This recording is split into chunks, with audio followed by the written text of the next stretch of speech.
इस क्वेश्चन में आपको इसका ग्राफ ड्रा करने की जरूरत पड़ेगी, और यदि इसका ग्राफ आप नॉर्मल वे से ड्रा करते हो, केसेस लेकर कि x1 से कम, x1 और 2 के बीच में, x2 से ज्यादा, तो बहुत लेंथी हो जाएगा। I will tell you the smart way of drawing the graph of this, और यही थोड़ा सा डिफिकल्ट पार्ट है इसका, ग्राफ ड्रा करना। अदरवाइज क्वेश्चन बिल्कुल भी मुश्किल नहीं है। First let me read the question. इस क्वेश्चन में कहा गया है the area bounded by the curves this and the line y equal to 3 is equal to, you have to find the correct choice। वैसे तो मॉडुलस फंक्शन का graph smart way से draw करने के लिए आपको 3-4 बातें याद करनी पड़ती हैं, लेकिन प्रेजेंट क्वेश्चन बहुत ही सिंपल केस है।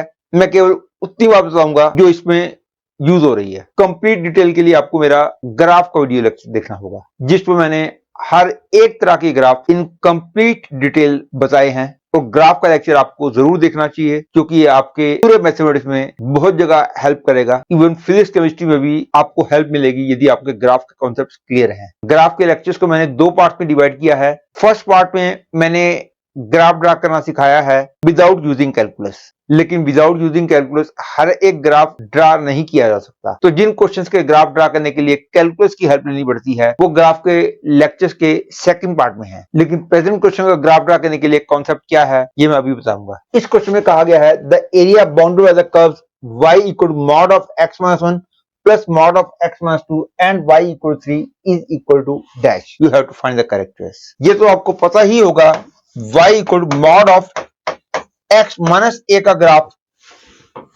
तो बिल्कुल ही सिंपल होता है।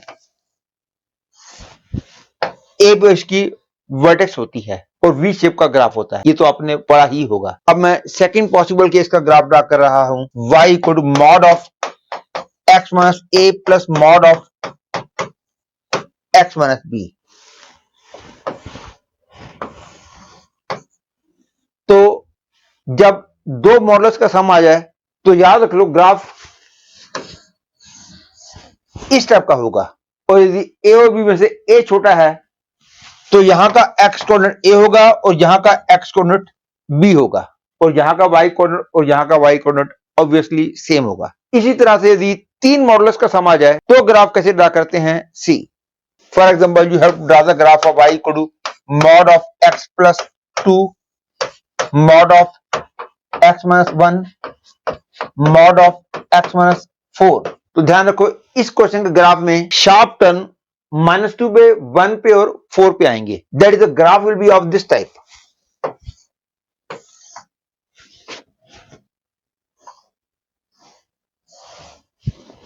और क्योंकि x इक्वल टू -2 इधर आएगा तो इसका ग्राफ की शेप हो जाएगी -2 समवेयर हेयर, और -2 पे y कोऑर्डिनेट ये तो 0 हो जाएगा, ये 3 हो जाएगा, ये 6 हो जाएगा, दैट इज 9 हो जाएगा। तो ये वाला पॉइंट का y कोण हो जाएगा 9। ग्राफ ऐसे आएगा और उसके बाद 1 पे टर्न करेगा, 1 पे y की वैल्यू आएगी 3 और 3 6, दैट इज ये 16 आएगा, और उसके बाद 4 पे इसकी वैल्यू है 6 4, and after this graph will go up, that is the graph has 3 sharp turns -2 पे, 1 पे और 4 पे। और इसके बाद बस मैं आपको एक केस और बता देता हूं, और वो ये है कि suppose y equal to mod of x minus a plus mod of x minus b plus mod of x minus c plus mod of x minus d। ध्यान दो कि एक मॉडल्स में ग्राफ वी शेप आया था, 2 models में कुछ portion ऐसा आया है जहां पे ग्राफ एक्स एक्सिस के पैरेलल चल रहा है, और 3 मॉडल्स में फिर वही एक कॉर्नर आया है, इसमें किसी भी पोर्शन में ग्राफ एक्स एक्सिस के पैरेलल नहीं चल रहा। अब 4 मॉडल्स में ग्राफ का कुछ पोर्शन ऐसा आएगा जहां पे ग्राफ एक्स एक्सिस के पैरेलल चलेगा। That is the graph of this will be of this type.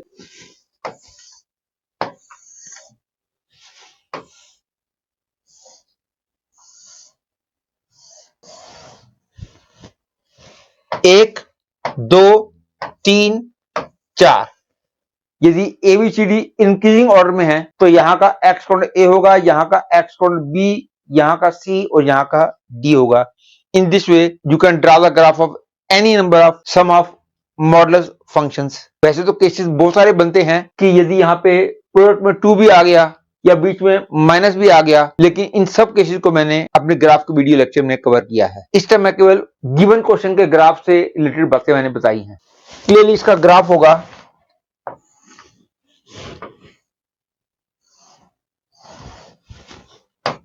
1-1 and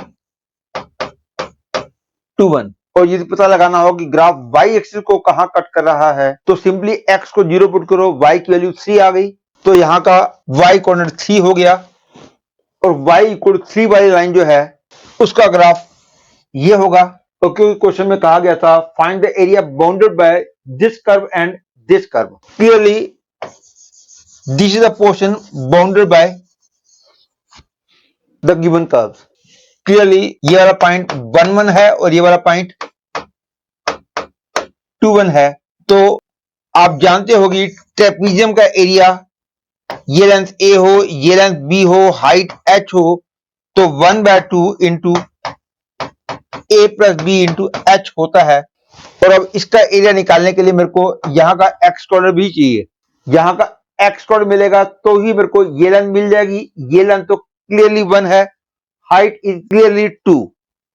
तो यहां का x कोऑर्डिनेट निकालने के लिए वैसे तो मैं सिमेट्री भी यूज कर सकता हूं, क्योंकि ये लेंथ 1 है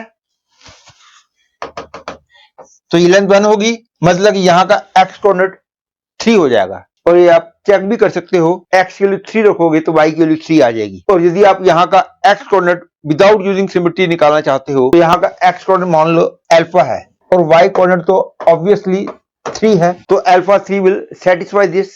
तो I will get 3 is equal to mod of alpha minus 1 plus mod of alpha minus 2। तो ये तो ग्राफ से ही क्लियर है कि अल्फा की वैल्यू 2 से ज्यादा है, इसलिए अल्फा माइनस 1 भी पॉजिटिव हुआ, अल्फा माइनस 2 भी पॉजिटिव हुआ। Therefore I will get 3 is equal to alpha minus 1 plus alpha minus 2, that is I get alpha is equal to 3। और अल्फा 3 आ गया तो ये लेंथ 3, ये लेंथ 1 और height 2, hence the area bounded by the given curves, that is this trapezium is 1 plus 3 by 2 into height is 2, that is 4. That is, I can say second choice is the correct choice.